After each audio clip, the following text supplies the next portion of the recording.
Hello, 7th grade. Time to get started on a new section here. We're going to be starting on measures. So we're on page 108 in your books. Please make sure you turn there right now.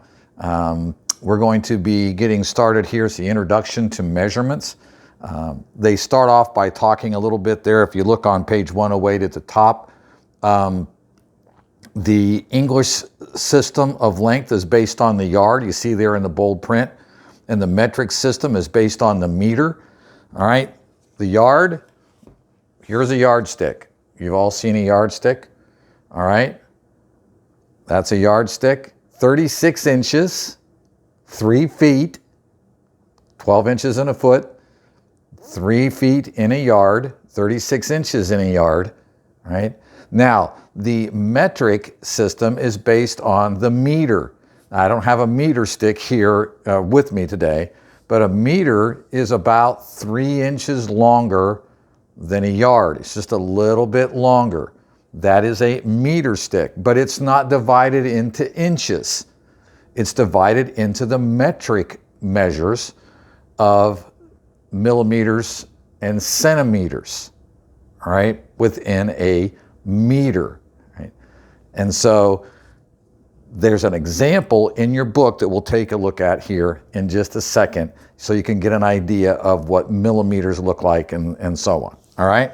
So it talks a little bit, interestingly, in the second paragraph there says the English system began in the 13th century, although some of the units can be traced back further. Originally, the first lengths were based on the human body.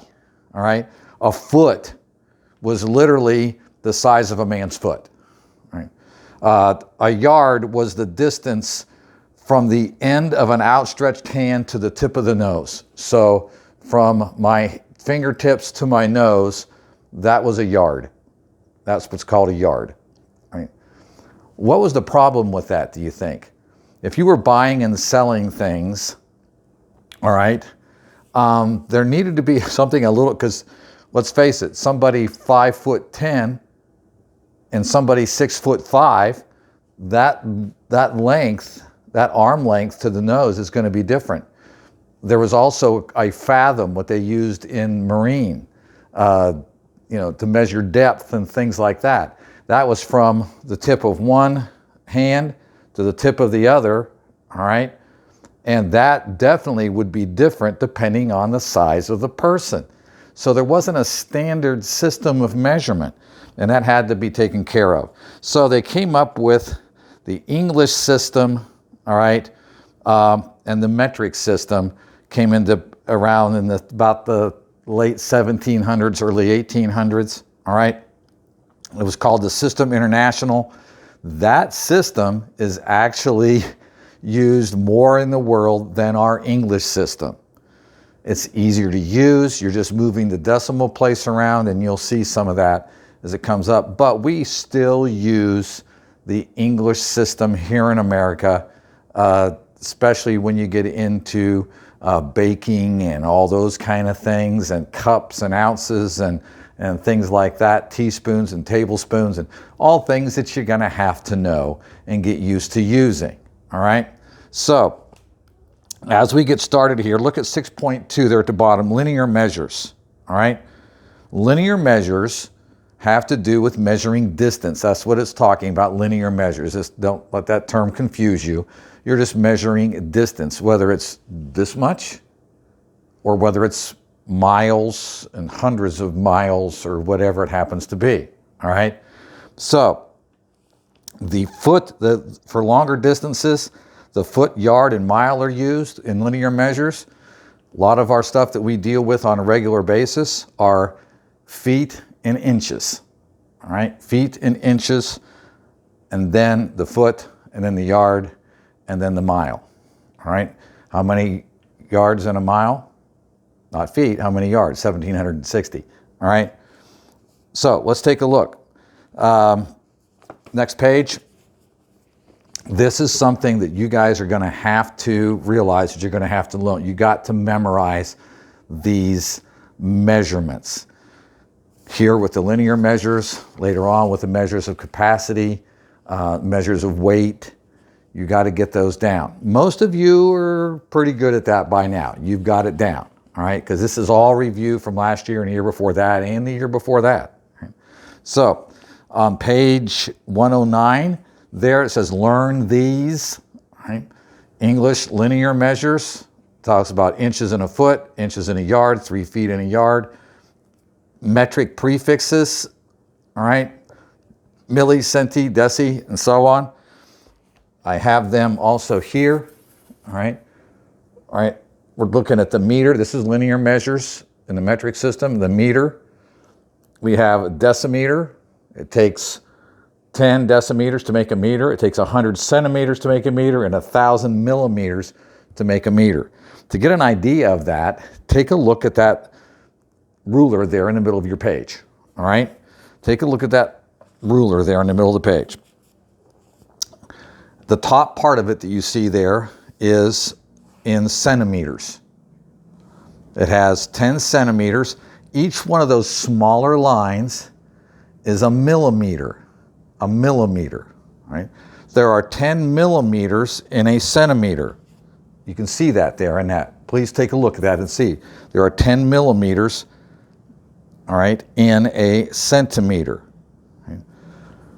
There are 10 millimeters in 1 centimeter. 10 of these to make one of these, all right? So that's what we have there. If you take a look at that in your book, all right, you can see there's 10 centimeters, and for each centimeter, if you count each centimeter, you'll see that it takes 10 millimeters. Each one of those small lines is a millimeter. Small, it's as small as we get in the metric system, all right?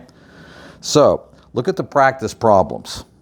Write the abbreviation for each of the following units of measure. You get those abbreviations right here, all right? 1 meter, M, that's the abbreviation, equals 10 decimeters, DM. A decameter, DAM. Now, one thing that you'll see within the metric system, you will almost never use decameter and hectometer. You don't use them, all right? As a matter of fact, you will hardly ever use decimeters either. It's usually millimeters, centimeters, meters, and then kilometers. Very seldom will you ever deal with those other ones. Only for, in this class, moving the decimal place to change from one to the other. But practical use, you'll hardly ever use those, all right? So, then fill in the blank at the bottom of the page 109. Fill in the blank with the correct answer, all right? A decimeter equals, how many decimeters equals 1 meter? Well, here we are, decimeter, meter, 10. Each step is 10. So if you move 2 steps, there's 100. It takes 100 of these to make one of these, all right? It takes 100 millimeters to make a decimeter. Only takes 10 millimeters to make a centimeter, and so on, all right? So go ahead and work on those, all right? Number 11, 5,280 feet in 1 mile. You can work those out. You can figure those out, all right? Next page. Looking there at the chart, which one is longer?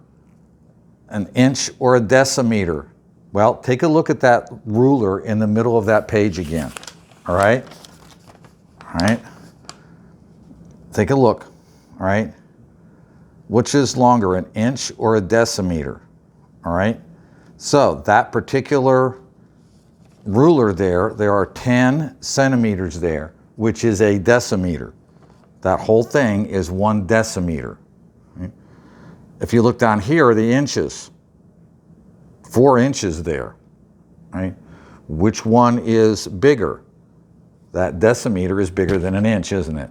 So you can use that. You can flip this over, all right, and look at the inches, okay? So back and forth, you can do that. So go ahead and figure those out. how many inches in a yard, and so on. Okay. We have a chart there on page 110. Complete the metric chart. You have 28, number 28, 3 kilometers. How many hectometers is that? It's 10 more, it's 30, okay? How many decameters? It's 300. Millimeter or meters, it's 3,000. It's 10 more for each one you go, all right? So that's how you figure out that chart. Problem solving, all right, and then sharpening skills. Sharpening skills is your homework for tomorrow. A lot of it is the stuff we just covered today, but of course you've still got things like prime factoring, greatest common factor, those kind of things in there because we always review, all right? So your sharpening skills is for tomorrow. Now here's what we're going to be doing. I'm going to be giving answers tomorrow for the homework. I'm going to be going over the homework in the video and giving the answers, right? You need to mark wrong on your homework. You're going to be doing this, having this homework ready for class tomorrow. Before you watch the video, have the homework finished. You're going to be marking wrong what you got wrong. Then you take a picture of it and submit it in the Schoolworks. I'm going to be posting all those things in Schoolworks here in just a moment. So go ahead and do your homework. Have it ready for class tomorrow. Mark wrong what you get wrong. Remember, it is a completion grade, but I want to be able to see that you know what you're doing, all right? And then submit it after we go over it in class, all right? That's the way we'll be doing it through this week. So this should not be a difficult section. You should do fine on it. A lot of it is review. If you have any questions though, if you get stuck on things, you don't understand the metrics, again, we'll go over the Z method that I mentioned before last year that might help you as well. So we'll go over some things that'll help you too. So as we get going on this, make sure that you learn those measures in each section that we're going to be going through. You have to spend time and get those down. All right. So see you tomorrow, and make sure you have your homework finished. Bye.